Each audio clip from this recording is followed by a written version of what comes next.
Hey guys, I'm here with Dr. Seebach. Why don't you go ahead and introduce yourself a little bit? Sure. This is the beginning of my third year teaching at Tech. I'm an assistant professor of geology. Okay, awesome. So can you tell us what is the best way to gain your respect as a student, and what is the quickest way to lose your respect as a student? Sure. I think there's a misconception that a lot of students have if they do poorly, if they're not, if they get B's, C's, or worse in their classes, that automatically professors don't like them. I wouldn't equate, liking and all that kind of stuff with your performance. Your performance is independent.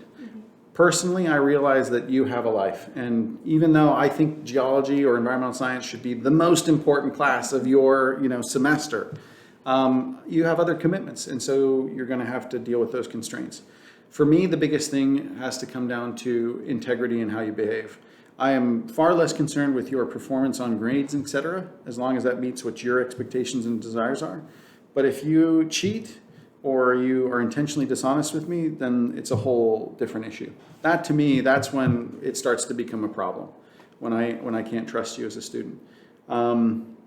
And so I'd say that's, answers both sides of the coin there. If, you behave consistently, you show up, you try to take initiative and ownership, that's fantastic. Even if you're getting C's and sometimes D's, we can work together and I can help you. But if it's intentional dishonesty and stuff, then it becomes really difficult. Yeah, definitely.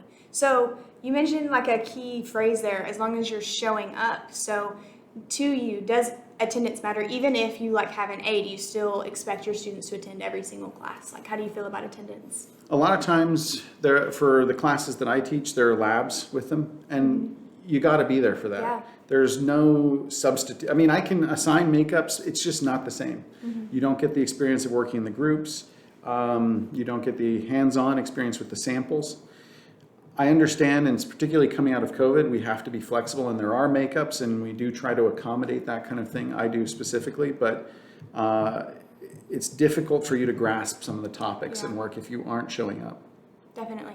So for a student who maybe is showing up all the time, but like you said, still getting D's and stuff, and maybe the tutoring center in the library doesn't help it just a ton, you have office hours where they could visit you, right?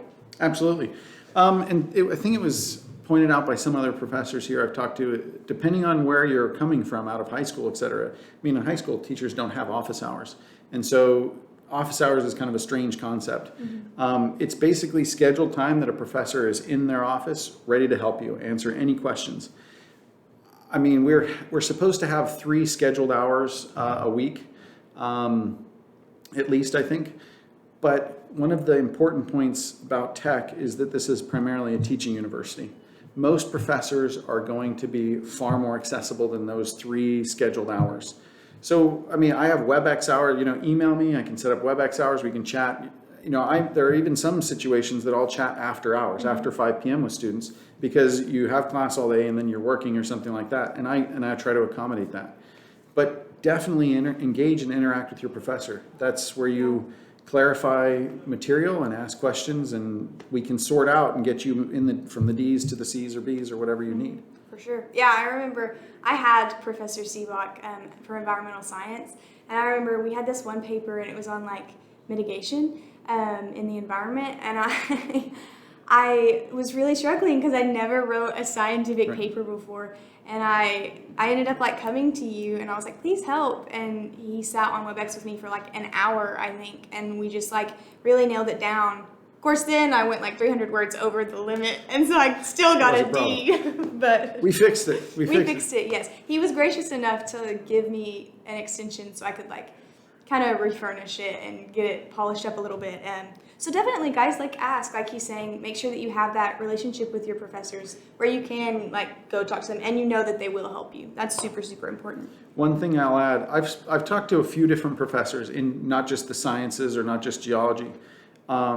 If you show initiative, if you're proactive about talking to the professor ahead of due dates, a lot of professors will really go out of our way to help you and to give you extensions if needed. Again, you can't email at 11:59 and be like, hey, this isn't going to get in on time. You've got to, if you show initiative, you want to learn the material, a lot of professors are going to work with you. Yeah, definitely. So let's talk about email etiquette for Okay. a second.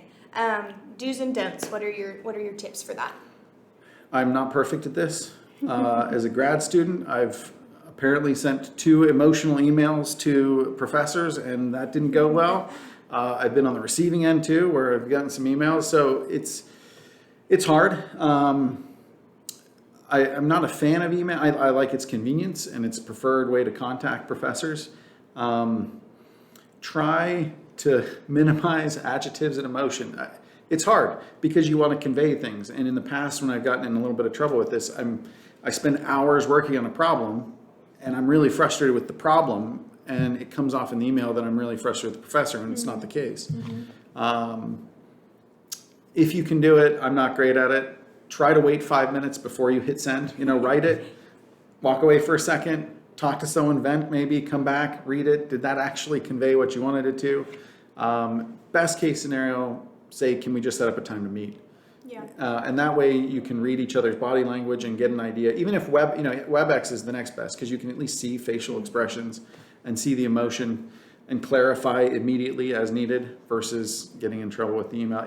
I think it's a society-wide problem, and it's going to take patience and some grace on both ends.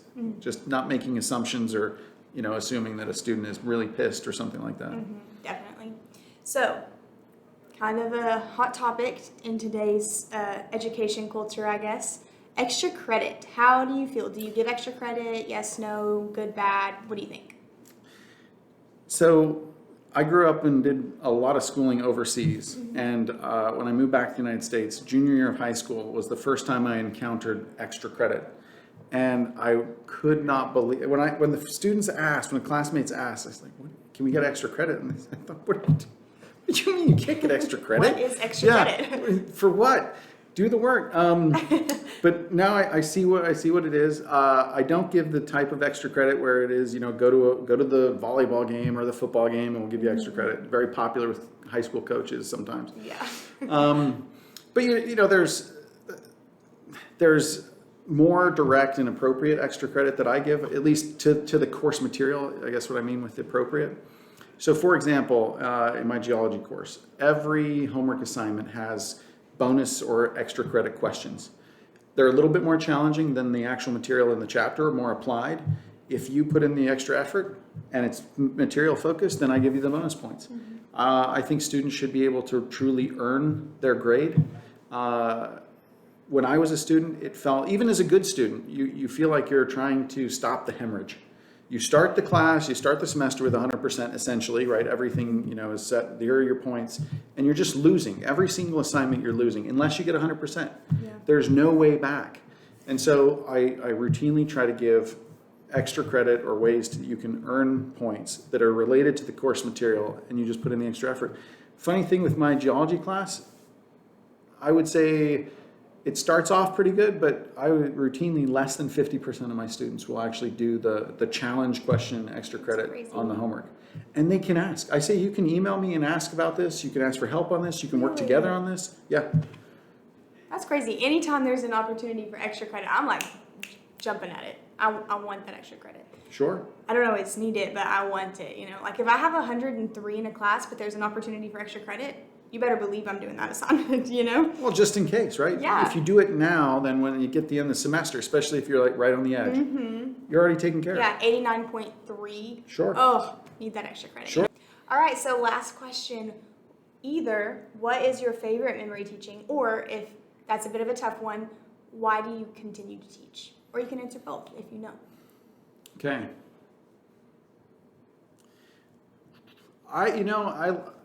It is really satisfying, might be not the best word, but it makes me feel good as a professor when students come to me and say that they enjoy the material. It doesn't necessarily have to be the way that I present it. Obviously, there is an aspect to it, but if they're enjoying the class and they think it's interesting and it's making them think about things. I had a student today come to me that said, hey, I'm really enjoying environmental science and the discussions that we have and the way that you present the material. I think that's exciting. I think that is fun. It makes it fun for me. And if there's ever challenging stuff, some of the upper level classes that I'm teaching right now, some complex topics when students finally get it, and there's a change in their appearance when they finally connect with that material and they see, oh, and as professors, where you're trying to help the students get to, and they're struggling, and they can't see it. And then they finally see it. It actually does change in their countenance, and I like it. Especially when they can then take that and then it enriches their own lives. Mm-hmm. That's just good. I like that. Definitely. I loved environmental science. That was one of those aha classes for me. I think it was really applicable to everything. Well, with my family, like, we have a farm, we have cows and all that. And so, like, it was just really applicable to me. So I really enjoyed that class. But also, you are just a really good professor. Well, I appreciate it. Yeah. What's up, guys? It's Emily here with Mrs. Cunningham. Why don't you go ahead and introduce yourself? Thank you. My name is Becky Cunningham. I work in the Department of Engineering and Computing Sciences, specifically the Computing Sciences Division. I've been here off and on since the year 2000. I teach a lot of classes in the department, mostly right now programming and ethics course, and I'm the undergraduate program director for a couple of our programs. Awesome. We're going to be asking Mrs. Cunningham some questions just about like teaching and as a professor, just some things that incoming students or current students would need to know. So first of all, what is the best way as a student to gain your respect? Just to try hard, mm-hmm. I think. The classes that I teach, especially programming, sometimes it comes really easy for students, especially if they have some prior experience, but many times it doesn't. And as long as they come to class, if it's an in-person class, mm-hmm. And try hard, I have a lot of respect for them, whether or not they're, an A student, just that they're trying and not giving up. Right. So you talked about coming to class. Does attendance matter? Is it really important? How important is it in the line of everything? Well, if it's an in-person class, I would say it's very important that you go to class. We are moving more towards what we call a high flex model or mixed technology, where if the class is oriented that way, you may not have to go to class every day, or you may have the option of attending virtually. It really depends on the methodology of the class. But if it's a total face-to-face class, you're going to miss things if you're not there, whether it's just a side note that the teacher makes that they're maybe going to expect you to remember for the test, or just a nice piece of knowledge, to make you better at whatever it is that you're learning. Yeah. And then what about, this kind of goes with attendance, what about office hours? Is it important to go to a professor's office hours? If you need help. And so just to make sure everybody understands what office hours are, our faculty handbook, which is our guide, says that we will have 6 hours a week dedicated for student help. Those may be in-person hours, they might be online hours, it depends on what the professor is teaching. But those are hours set aside solely to help students. So if you're struggling, you don't understand something, maybe you're absent and you want to pop in to see what you missed, those are all good reasons to utilize office hours. In addition, there is, a tutoring lab on campus. We have our own tutoring lab for our programming classes, and so those are just other avenues to get help. So we talked about tutoring, and we've touched on aspects of like attendance and office hours. Are there any other like little tips or tricks that students should know, things about the professor that students should know, or about the classroom in order to like make them more successful in class? I would say if you're struggling, first of all, don't wait. Don't wait until midterm to get help. Like, go see your professor, talk to a classmate, try to initiate a study group if one doesn't exist. There are so many ways to get help. A simple Google, and again, programming example, we're learning a lot of syntax, the language of C++ is the language that we're using. And sometimes if you don't know something, just a quick Google is going to send you to a lot of message boards and things like that to get an answer to your question. Yeah. So I've got kind of a controversial question that some people have very different answers on. How do you feel about, and do you give extra credit?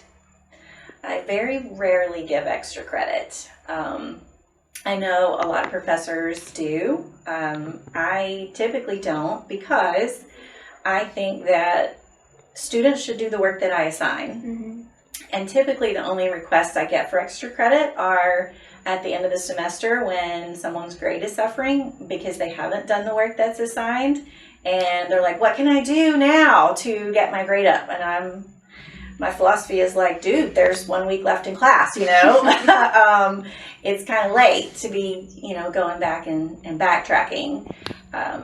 End of semester is a very busy time for both students and faculty. You know, we've got end of semester exams to make out or end of semester projects to grade, and those are very time consuming. I don't have time to put together an extra credit assignment and then grade that on top of everything else that I have to grade. That being said, I have sort of done some rethinking about, I guess, valid extra credit may be built in along the way. Like I just gave some bonus points on a midterm exam that I made. But it was more of a challenging thing for the students, you know, if they remembered how to do something that we didn't practice a whole lot and they were able to apply that to their program. But as a general rule, no, I don't give hardly any, if any, extra credit. Right. And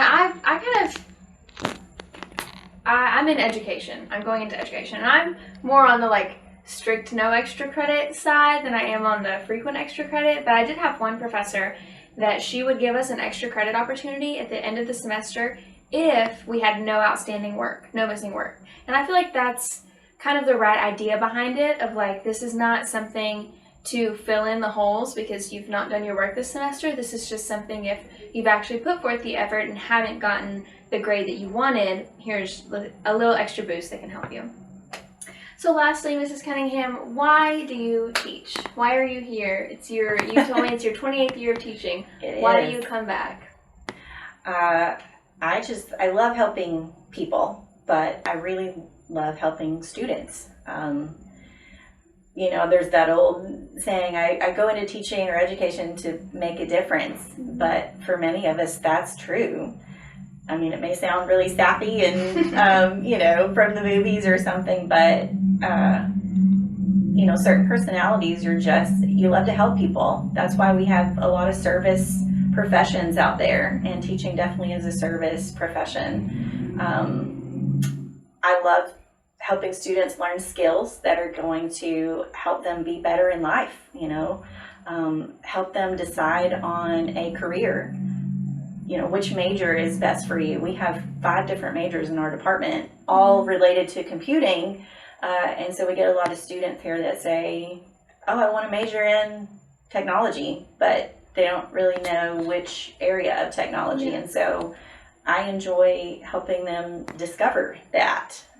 You know, it's teaching and advising, both are very enjoyable to me. There are things that I don't enjoy.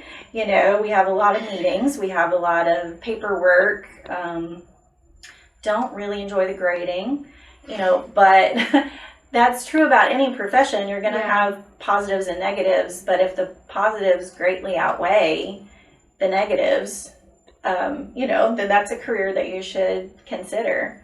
And at the end of the day, if it's a bad day, especially, you know, sometimes I do question why did I go into this? I just always remember that I get to help, you know, I get to help students, and I get to help them make a difference in their life. Yeah, and every career has bad days, so it's always going to be like that. Well, thank you so much, Mrs. Cunningham, for lending us your knowledge and allowing us to get some behind the scenes of professors. And we hope you have a great day. Thanks. And we look forward to seeing you next time.